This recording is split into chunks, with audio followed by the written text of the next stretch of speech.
Shalom Bapak Ibu Saudara-saudari yang dikasihi Tuhan Yesus Kristus. Selamat pagi. Sebelum kita memulai aktivitas kita mau bersama-sama merenungkan kebenaran firman Tuhan dan melandaskan setiap aktivitas kita selama sehari ini dengan kebenaran firman Tuhan.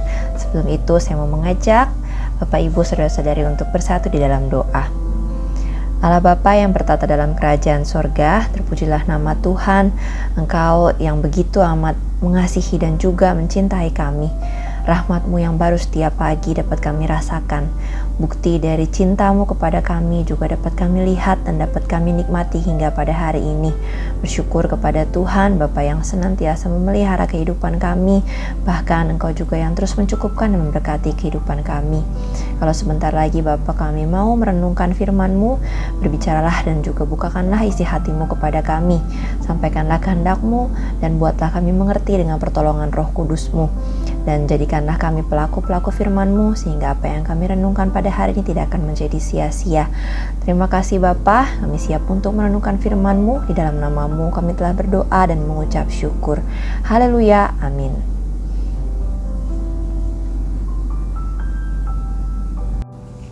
Renungan pada pagi hari ini berjudul Tuhanlah Pengharapanku.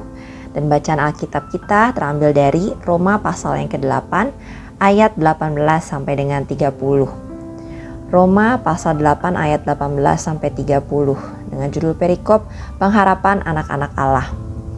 Sebab aku yakin bahwa penderitaan zaman sekarang ini tidak dapat dibandingkan dengan kemuliaan yang akan dinyatakan kepada kita. Sebab dengan sangat rindu seluruh makhluk menantikan saat anak-anak Allah dinyatakan. Karena seluruh makhluk telah ditaklukkan kepada kesia-siaan, bukan oleh kehendaknya sendiri, tetapi oleh kehendak Dia yang telah menaklukkannya. Tetapi dalam pengharapan, karena makhluk itu sendiri juga akan dimerdekakan dari perbudakan, kebinasaan dan masuk ke dalam kemerdekaan kemuliaan anak-anak Allah. Sebab kita tahu bahwa sampai sekarang segala makhluk sama-sama mengeluh dan sama-sama merasa sakit bersalin. Dan bukan hanya mereka saja, tetapi kita yang telah menerima karunia sulung roh, kita juga mengeluh dalam hati kita sambil menantikan pengangkatan sebagai anak, yaitu pembebasan tubuh kita. Sebab kita diselamatkan dalam pengharapan, tetapi pengharapan yang dilihat bukan pengharapan lagi. Sebab bagaimana orang masih mengharapkan apa yang dilihatnya?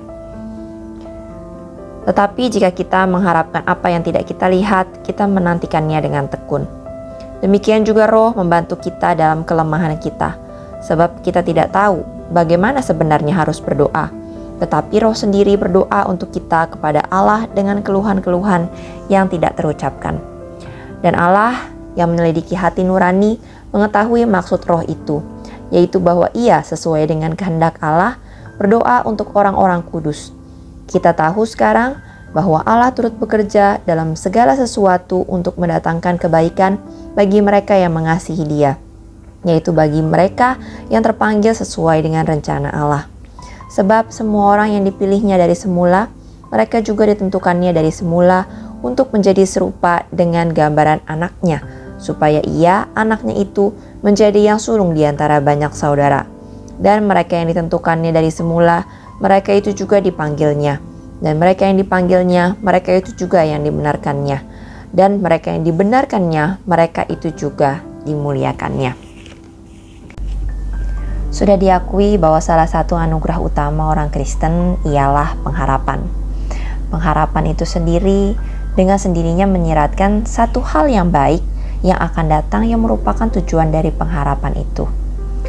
Iman adalah bukti, sedangkan pengharapan adalah penantian.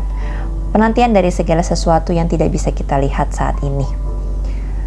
Pengharapan tidak berdiri sendiri, melainkan bersanding dengan iman. Karena iman membuat orang memiliki pengharapan dan pengharapannya betul kepada Allah. Iman Kristen itu adalah ketika kita hidup di dalam iman yang dilengkapi dengan pengharapan kepada Allah, kepada kasih Allah. Pengharapan adalah buah dari pengetahuan serta pengenalan kita akan Tuhan. Makin dalam iman atau pengenalan kita kepada Tuhan, maka semakin kuat juga pengharapan kita. Hari ini kita diajak untuk tidak menjadi seseorang yang khawatir, di tengah banyak pergumulan dan juga tantangan kehidupan. Kita diajar untuk menyerahkan pengharapan kita yang sepenuhnya kepada Allah, Allah yang merupakan Sang Sumber damai sejahtera yang sanggup memelihara kehidupan kita. Menanti dan berharap di kondisi yang serba sulit dan tidak pasti itu bukanlah perkara yang mudah. Apalagi manusia cenderung menuntut hal yang pasti. Sedangkan di dunia ini tidak ada satupun yang pasti. Apalagi tentang masa depan manusia. Tidak ada yang bisa memberikan kepastian mengenai masa depan manusia. Bagaimana kita bisa memilih untuk menaruh harapan pada hal-hal di dunia yang tidak kekal, tidak pasti, dan yang akan hilang ditelan oleh waktu, bahkan yang tidak bisa memberikan jaminan serta keyakinan bagi kita? Dalam bacaan Alkitab kita pada hari ini, kita bisa memahami bahwa hanya pada Allah saja ada pengharapan yang pasti. Karena hidup dalam pengharapan sesungguhnya berarti hidup yang mendasarkan diri pada anugerah keselamatan Allah di dalam diri Tuhan Yesus Kristus. Karena di dalam dirinya ada pengharapan kehidupan. Lalu bagaimana menjadikan Tuhan sebagai pengharapan kita? Hal yang pertama yaitu yakin karena ada kemuliaan yang Ia sediakan. Dalam ayat 18-19 dikatakan, sebab aku yakin bahwa penderitaan zaman sekarang ini tidak dapat dibandingkan dengan kemuliaan yang akan dinyatakan kepada kita. Sebab dengan sangat rindu seluruh makhluk menantikan saat anak-anak Allah dinyatakan. Dosa tentunya mengurangi kemuliaan Allah dalam diri kita. Karena dikatakan dalam Roma 3 ayat 23, semua manusia telah berdosa dan telah kehilangan kemuliaan Allah. Oleh sebab itu, jika kita tidak segera bertobat dan kembali kepada jalan Allah, maka kita akan lebih berdosa lagi. Dan seharusnya orang lain bisa melihat kemuliaan Allah melalui kehidupan kita, melalui cara hidup kita, selama kita sudah betul-betul mengikut Kristus. Sehingga cara hidup kita memperlihatkan atau menyaksikan kemuliaan Allah, menunjukkan kesucian, kasih, dan kebaikan-kebaikan Allah. Dalam Efesus 1 ayat 18b dikatakan, betapa kayanya kemuliaan bagian yang ditentukannya bagi orang-orang kudus. Oleh sebab itu, mari kita belajar untuk menjadikan Tuhan sebagai pengharapan kita dengan yakin bahwa ada kemuliaan yang telah dan juga sedang Allah sediakan bagi kita. Namun kita juga harus terus mengingat kemuliaan Allah tidak akan bisa dinyatakan dalam diri kita selama kita masih tercemar oleh dosa dan juga pelanggaran. Hal yang kedua, bagaimana kita bisa menjadikan Tuhan sebagai satu-satunya pengharapan kita adalah dengan berserah kepada kehendak Tuhan. Jika kita selalu bersama dengan Yesus, penderitaan adalah penderitaan yang bersama dengan Yesus. Dalam Roma 8 ayat 17 dikatakan, dan jika kita adalah anak, maka kita juga adalah ahli waris. Maksudnya orang-orang yang berhak menerima janji-janji Allah, yang akan menerimanya bersama-sama dengan Kristus. Yaitu jika kita menderita bersama-sama dengan Dia, supaya kita juga dipermuliakan bersama-sama dengan Dia. Kita berada di dunia ini tidak pernah luput dari namanya pergumulan, penderitaan, dan masalah. Namun kita harus yakin serta berpengharapan di dalam Tuhan bahwa pasti selalu akan ada jalan keluar. Sebagaimana kebahagiaan yang tidak kekal nilainya juga di dunia, maka masalah pun atau penderitaan pun tidak kekal. Penderitaan, kebahagiaan akan datang silih berganti. Dan yang kita perlu ingat adalah ketika penderitaan itu kita hadapi, dengan kita menaruh pengharapan kepada Tuhan, dengan berserah kepada kehendak Tuhan, maka kita akan dapat suatu keyakinan bahwa pasti akan ada jalan keluar dan juga penyelesaian untuk setiap pergumulan dalam kehidupan kita. Yang perlu diingat adalah kesulitan adalah bukan akhir dari segala-galanya.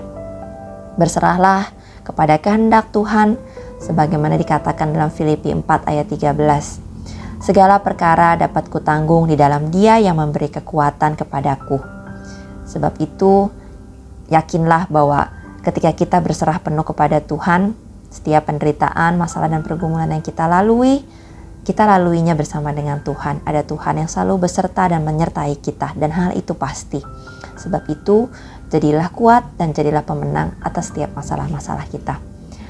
Lalu yang ketiga, untuk kita dapat menjadikan Tuhan sebagai pengharapan kita yang pasti adalah dengan memiliki keyakinan bahwa Allah turut bekerja di dalam diri kita. Dalam ayat 28 dikatakan, kita tahu sekarang bahwa Allah turut bekerja dalam segala sesuatu untuk mendatangkan kebaikan bagi mereka yang mengasihi Dia, yaitu bagi mereka yang terpanggil sesuai dengan rencana Allah. Dikatakan Allah turut bekerja dalam segala sesuatu untuk mendatangkan kebaikan bagi mereka yang mengasihi Dia. Allah memberikan Roh-Nya, Roh Kudus, untuk bersama-sama dengan kita, membantu kita dalam kelemahan kita. Selain itu, Roh Kudus yang telah Tuhan anugerahkan kepada kita turut bekerja untuk mendatangkan segala kebaikan kepada kita. Dia atau Allah tidak akan pernah meninggalkan kita, sebagaimana Roh-Nya yang selalu ada bersama dengan kita. Justru Roh-Nya akan senantiasa mendampingi orang-orang pilihan-Nya yang senantiasa mengasihi dan hidup berkenan bagi Tuhan. Roh Kudus sendiri adalah jaminan yang pasti akan berkat yang kita terima sebagai anak-anak Allah. Jadi berbanggalah bagi kita anak-anak Allah yang dengan setia terus mengikut Tuhan, terus berserah dalam kehidupan kita kepada Tuhan yang mempunyai langit dan bumi, maka kita akan senantiasa memiliki jaminan bahwa ada pengharapan yang pasti, masa depan yang lebih baik yang Tuhan telah sediakan bagi kita. Pertanyaan refleksi bagi kita untuk sama-sama kita renungkan pada hari ini adalah, bagaimana supaya pengharapan kita kepada Tuhan tidak goyah? Dan yang kedua, hal apa saja yang selama ini membuat kita sering menjadi goyah dalam pengharapan kita kepada Allah? Dan yang terakhir, jika pengharapan itu berhasil kita raih, hal besar apa yang akan kita lakukan kepada Allah? Untuk menutup renungan pagi ini, saya akan membacakan satu ayat dari Ibrani 10 ayat 23 yang berbunyi, marilah kita teguh berpegang pada pengakuan tentang pengharapan kita, sebab Ia yang menjanjikannya setia. Mari kita bersatu dalam doa. Allah Bapa yang bertahta dalam kerajaan sorga, terima kasih untuk pesan yang telah Engkau sampaikan kepada kami melalui firman-Mu. Dengan nyata Engkau menjelaskan dan juga mengingatkan kami kembali bahwa hanya ada satu pengharapan yang pasti, yaitu di dalam Tuhan Yesus Kristus. Tidak ada satupun di dunia ini yang dapat memberikan pengharapan yang pasti, bahkan untuk memberikan jalan keluar bagi setiap pergumulan kami dan juga memberikan kepastian akan masa depan kami. Sebab itu kami bersyukur bahwa kami tinggal dalam Engkau dan Engkau tinggal di dalam kami, sehingga Roh Kudus-Mu yang memberikan kami keyakinan akan pengharapan kami dalam Engkau. Bapa, kami mau belajar untuk terus yakin bahwa Tuhan sedang mengerjakan dan menyediakan kemuliaan bagi kami, menjauhkan kami daripada dosa dan pelanggaran, sehingga kemuliaan-Mu boleh nyata melalui kami menjadi terang dan surat terbuka bagi orang-orang di sekitar kami. Dan kami juga mau belajar untuk berserah senantiasa hari demi hari kepada kehendak Tuhan, karena kami tahu Engkaulah yang telah menyediakan segala sesuatu yang baik bagi kami, dan Engkau yang memperlengkapi kami di tengah-tengah kelemahan kami. Engkau dapat menanggung segala perkara dan juga beban kehidupan kami, karena Engkau jauh lebih besar daripada segala beban dan juga masalah kami. Dan kami tidak pernah keliru untuk bersandar kepada kekuatan-Mu. Kami juga mohon kepada Engkau agar kiranya Engkau juga meyakinkan kami, membuat kami dapat terus meyakinkan diri kami juga bahwa Engkau yang akan terus beserta dengan kami, setia untuk mendampingi kami dalam kelemahan-kelemahan kami. Kami mau serahkan semua apa yang kami rencanakan, apa yang kami rancangkan dalam kehidupan kami, pergumulan-pergumulan kami, apapun yang menjadi beban kami pada saat ini, Tuhan, ke dalam tangan kasih-Mu. Kami tahu pengharapan kami kepada Engkau ialah pasti, karena Engkau adalah Allah yang setia, Allah yang tidak pernah mengingkari janjinya, dan yang akan menggenapi setiap firman Tuhan yang telah Engkau nyatakan dan semua firman Tuhan itu akan tergenapi dan tidak ada yang kembali dengan sia-sia. Terima kasih Tuhan Yesus, kami siap untuk menjalani satu hari ini dengan tuntunan firman-Mu, biar Engkau senantiasa beserta dengan kami. Terima kasih Tuhan Yesus yang baik, hanya di dalam nama-Mu kami telah berdoa dan mengucap syukur. Amin. Terima kasih Bapak Ibu Saudara-saudari, selamat beraktivitas, sampai berjumpa di renungan yang berikutnya. Tuhan Yesus memberkati.